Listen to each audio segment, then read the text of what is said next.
Salam, salam, outsider, le débrief commence maintenant. Le Barça l'emporte aujourd'hui 1-0 à domicile face au Rayo Vallecano. Franchement, entre vous et moi, c'est un très bon résultat de la part des Coolers. Le Barça reprend la tête de la Liga. Le Barça a aujourd'hui, je ne sais même pas combien de points, mais le Barça est à égalité. Je ne sais même pas qu'est-ce qui se passe. Ils sont à égalité avec le Real Madrid. Ils ont 51 points à égalité avec le Real Madrid. Il me semble, il n'y a même pas peut-être 6 semaines, peut-être il y a un mois et demi. Non, il y a peut-être un mois et demi, voire plus, aux alentours de décembre. Le Barça était, on se disait à un moment donné, largué en Liga, parce que le Barça avait eu un mois de novembre catastrophique, si je ne m'abuse. Un début décembre un peu compliqué, pas mal de mauvais résultats en championnat. Eh ben, la roue, elle a tourné. La roue, elle a tourné.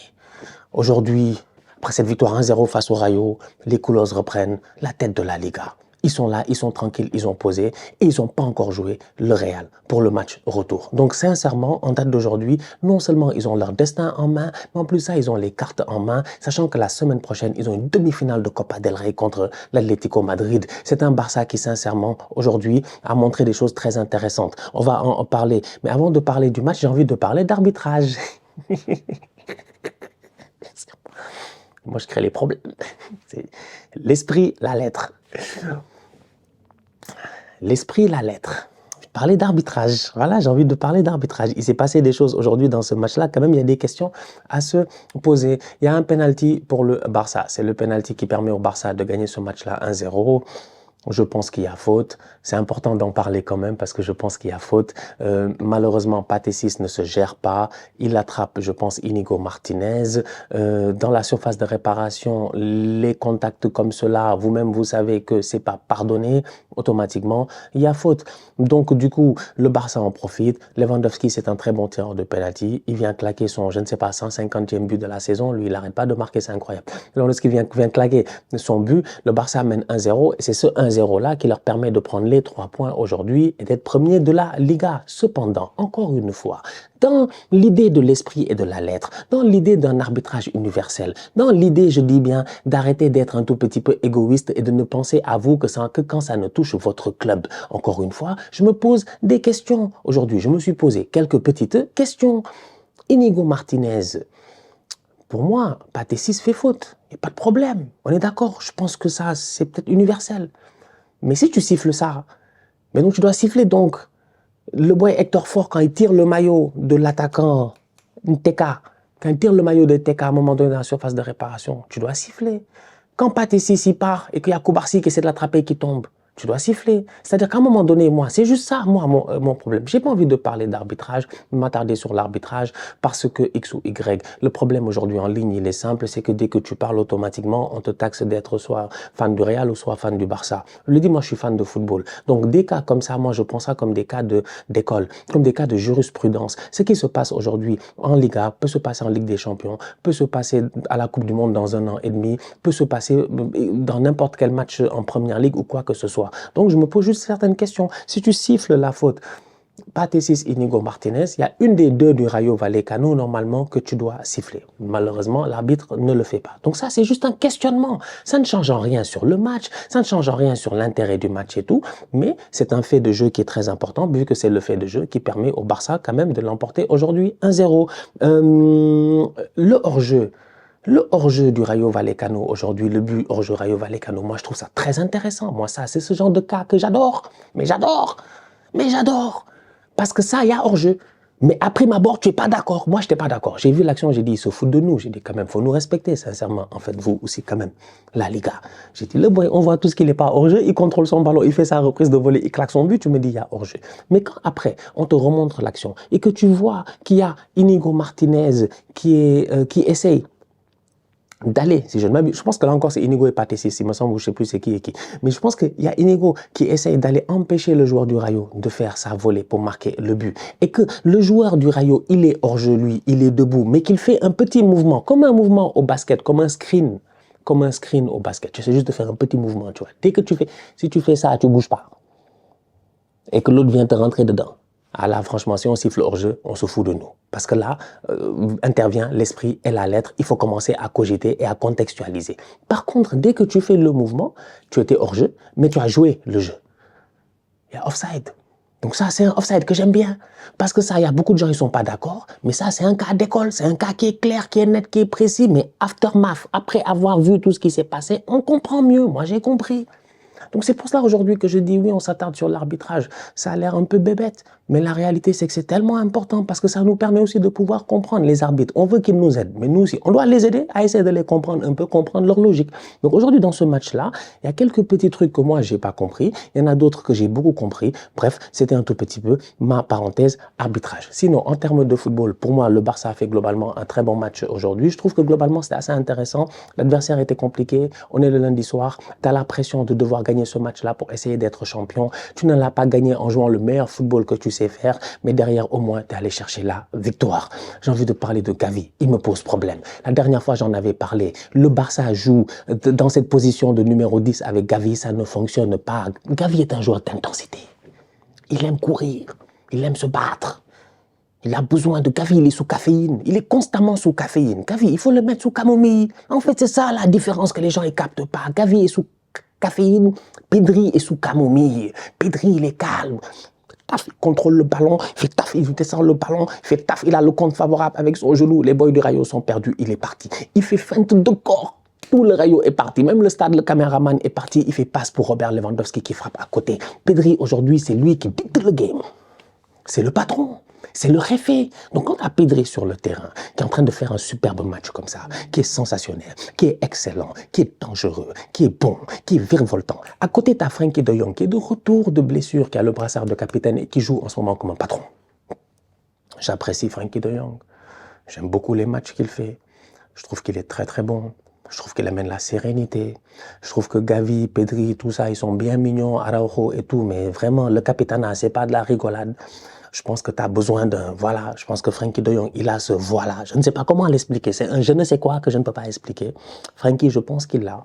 Il amène ça au milieu de terrain. Aujourd'hui, pour moi, il fait un très bon match. C'est de lui dont tu as besoin. Donc, tu as une équipe du Barça qui va avoir des ailiers qui vont monter, qui va avoir Inigo Martinez et Kobarsi qui vont un tout petit peu laisser de l'espace entre eux. Tu as un Frenkie qui va venir dans une position un tout petit peu de temps en temps de demi-centre dans la construction du jeu. Mais que fout Gavi dans ses pieds? Que fout Gavi dans ses pieds? Gavi ne peut pas se projeter comme les Dani Olmo, tout ça, vers la surface de réparation, vers l'attaque et tout, parce que Dani Olmo, il est rentré, 2-3 ballons, il aurait pu foutre le bordel et alourdir le score. Il a été dangereux lui-même, il peut aller chercher un penalty même, Dani Olmo. Est-ce qu'il n'y a pas de penalty sur Dani Olmo? Je dis, moi, j'aime pas parler d'arbitrage, je suis fatigué, mais est-ce qu'il n'y a pas de penalty sur Dani Olmo? Parce qu'il touche le ballon, l'autre vient, le gardien l'a touché. Le gardien l'a touché. Donc, bref, Dani Olmo amène quelque chose de différent. Gavi ne l'amène pas. Je l'ai dit ici, il y a quelques semaines, tu ne peux pas jouer avec Gavi, Pedri, Frenkie, Casado, machin, Olmo et tout. Il va falloir faire des choix parce que les profils ne se complètent pas bien. Aujourd'hui, on l'a vu encore une fois. Gavi, malheureusement, perdu sur le terrain. Difficile de le retrouver. Perte de balle, pas forcément de sa faute. Perte de balle des autres à cause de son mauvais positionnement. Parce que les gars veulent jouer dans des positions ou dans des zones où ils pensent que Gavi va faire l'appel ou laisser l'espace. Mais malheureusement, il n'est pas coordonné. Il n'a pas été bon. Il n'a pas été bon. C'est difficile en fait en ce moment pour Gavi. Franchement. Donc du coup, quand tu as Pedri, Pedri il fait tout. Pedri il fait attaque-défense. Franchement, il fait attaquant-défense. Paul Pogba. Il est partout, Pedri.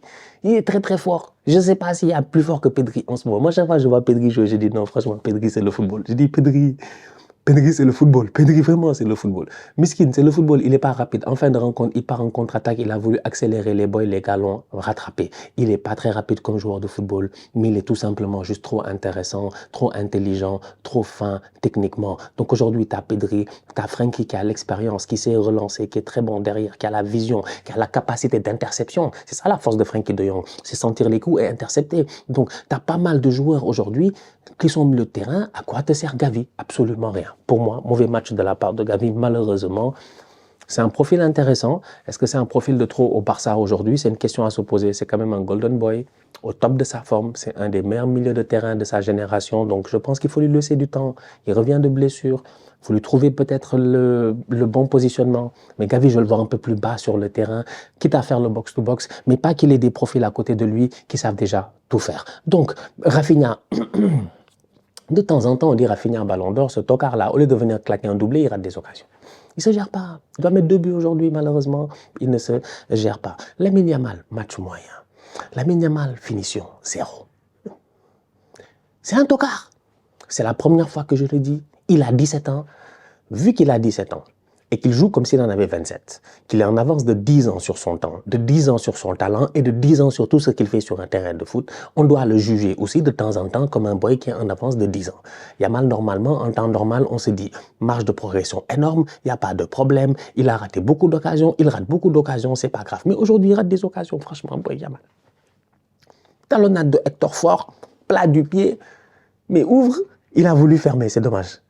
Le défenseur fait l'arrêt. Il fait un dribble, machin, je sais pas quoi, compte favorable, il vient. Mais la volée, là, quand il est venu pour la frapper, je pensais qu'il allait marquer. Là encore, il frappe. Je pense que c'est l'arrêt du gardien ou quelque chose. Yamal rate beaucoup d'occasions. Il rate malheureusement beaucoup d'occasions. Donc oui, s'il continue comme ça, on va bientôt l'amener chez les tocards, là, pour qu'il essaie de travailler sa finition. Mais sinon, globalement parlant, j'ai envie de dire, encore une fois, et on va le dire, la marge de progression, elle est énorme parce qu'il est jeune, parce qu'il n'a que 17 ans et parce qu'il fait déjà des choses quand même déjà assez sensationnelles. Donc ouais, globalement parlant, j'ai envie de dire, très bon match de la part du Barça, bon match de Inigo Martinez, Koubarsi un tout petit peu en retard de temps en temps quand il jouait le hors-jeu, c'est dangereux. Comment il s'appelle? Easy, on le connaît, le numéro 7, Easy. Numéro 7 du Rayo Vallecano, crâne rasé, dangereux, on dirait un joueur de FIFA là. On dirait les joueurs de FIFA, comment ça s'appelle? Ouais, de FIFA quand tu joues avec tes autres potes et que tu as un seul joueur où ils ont tous des gants et des cheveux rouges. Ils font tous 1m50 parce qu'ils vont vite. C'est lui, c'est Easy, il est dangereux. Plusieurs fois, il a réussi à se départir un tout petit peu de ce hors-jeu là. Pourquoi? Parce que de temps en temps, la ligne du Barça, elle joue haut et ça peut leur jouer des tours. Aujourd'hui, c'était le Rayo. Szczęsny a été bon. Ils s'en sont sortis. Szczęsny a fait les bons arrêts au bon moment et tout. Mais n'empêche, j'ai envie de dire, attention. Je l'ai dit ici plusieurs fois, attention. Il y a certaines équipes qui ne te le pardonneront pas. Il y a certaines équipes qui te feront payer ce genre de ligne de hors-jeu-là très, très cash. Mais globalement parlant, c'est bien joué de la part du Barça, franchement. J'ai envie de dire, ils sont premiers du championnat. C'est largement mérité au vu des performances de ces derniers temps. Et c'est largement mérité aussi quand tu vois ce que Hansi Flick est en train de faire depuis le début de la saison. C'est cohérent, ça joue bien. C'est logique en Ligue des Champions. En championnat, il y a eu des hauts et des bas, mais on sait aussi pourquoi. Parce que je pense qu'à un moment donné, tu perds Pedri, à un moment donné, tu perds Yamal. En fait, on sait pourquoi ils ont perdu des points. Mais à la minute où tout le monde est de retour et qu'ils commencent à avoir les bons positionnements, les bons joueurs au bon moment, là où il faut, tout ça, à faire jouer les bons profils, les bonnes complémentarités, c'est un Barça qui devient très, très difficile à jouer.